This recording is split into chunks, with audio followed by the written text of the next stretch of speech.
So think about the people in your life who have impacted your life, and maybe these are people who you've actually never met before. For me, it's someone I never met. It's my grandmother. Her choices impacted the course of my life so deeply that's become the fuel to my work and my mission in life. My grandmother committed suicide when my mom was only 10 years old.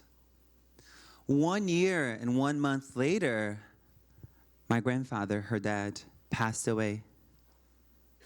The truth is, we won't ever know why Grandma chose to take her own life. However, the story that I was told was that she had a son in a previous marriage. His name was Orlando, and he was brown skinned. And when she remarried, now my grandfather, he didn't like that he was brown skinned. So let's just pause for a second and acknowledge that maybe you have someone in your family who thinks the same way.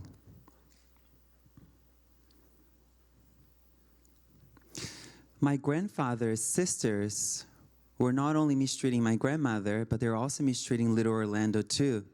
They would keep him out of family photos, out of family gatherings.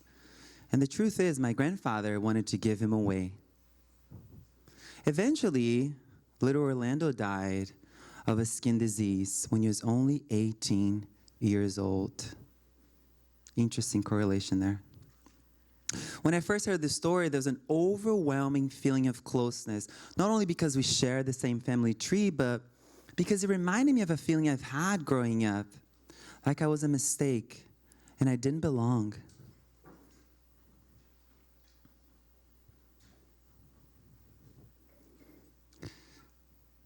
We're not alone in this experience.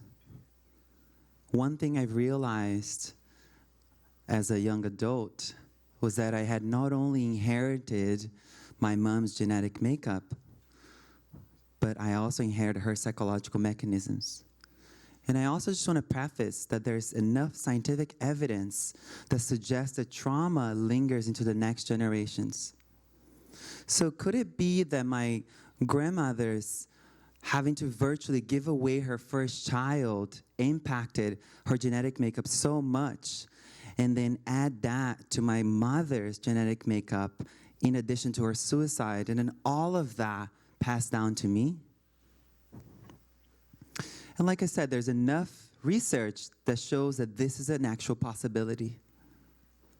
And one thing I realized as a young adult was that I had not only inherited this genetic makeup, but I also inherited my mother's psychological mechanisms, her curriculum. And her curriculum was rooted in a crippling shame, feeling flawed, inadequate, wrong, bad, undeserving, and not good enough.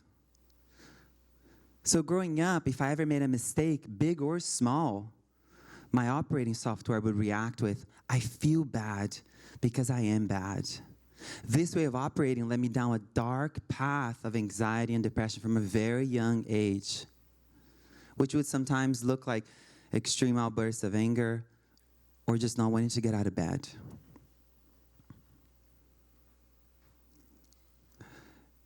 My mistakes had become an inherent part of me. My past was a constant cloud in my present. I didn't know that your mistakes are not an inherent part of you. I didn't know that your past does not define who you are. This, however, does not excuse us from taking personal responsibility for what we have done, but it gives us an opportunity to stop the cycle of harm, which is forgiveness, and choose a path that's freeing and empowering towards happiness and inner freedom. I'm not alone in my experience. According to Thrive NYC, 1 in 5 adult New Yorkers is likely to experience a mental health disorder in any given year. And according to the CDC, only 17% of adults are operating with optimal mental health. Wow. If you look back, even when I was at my lowest, you would have never guessed that I was crumbling inside. Why do I share all these stats? Why do I share all this information? To remind us of our common humanity, the fragility and preciousness of human life. And what do we do with all this? We graduate from this curriculum. We graduate from these old ways of thinking, feeling, and reacting to life. We choose a new curriculum, one that's empowering and freeing, one that supports the way we actually want to live our lives. And we choose to reclaim agency of our life so much that we can actually close this book and put it back on the shelf and have it there as reference, but not the book that you're co-writing right now. My graduation happened gradually with a combination of discipline, daily, of non-negotiables, like meditation, to help me become emotionally intelligent, resilient, and to change the architecture of my brain.